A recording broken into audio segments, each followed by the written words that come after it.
When speaking about the horrific history of the transatlantic slave trade, one of the most famous narratives is Roots by Alex Haley, which was first released as a book and then made into a popular TV series. This story was the narrative of a Gambian man named Kunte Kinte who was captured and enslaved and sent to America, and follows the legacy and history of his family and the transmission of his story throughout generations until the author, Alex Haley, who was a sixth-generation descendant of Kunte Kinte. And although there were strong allusions to Kunte Kinte's Muslim heritage throughout the TV series, and more specifically in the book, what is the link between Kunte Kinte and Fatima Fihri, the founder of Qarawiyyin University, the oldest university in the world? In the book, Alex Haley describes Kunte Kinte's grandfather as an Islamic scholar who moved from Mauritania into Gambia and married his grandmother. And Kunte Kinte was named Kunta after the tribe that his grandfather came from.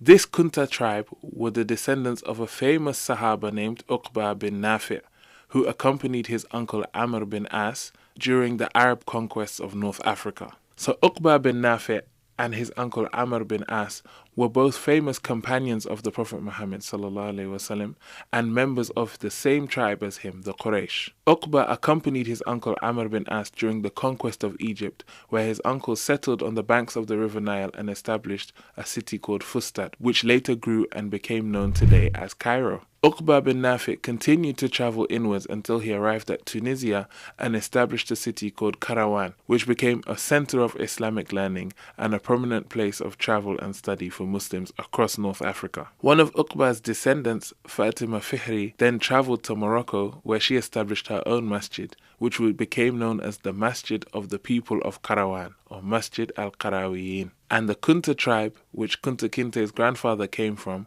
were also the descendants of Uqba bin Nafi', making Fatima Fihri and Kunte Kinte distant relatives. This is a testament to the often unknown and untold history and legacy of Islamic scholarship in West Africa, as we see that this enslaved West African man had a lineage that traced its way all the way back to the time of the Prophet Muhammad ﷺ.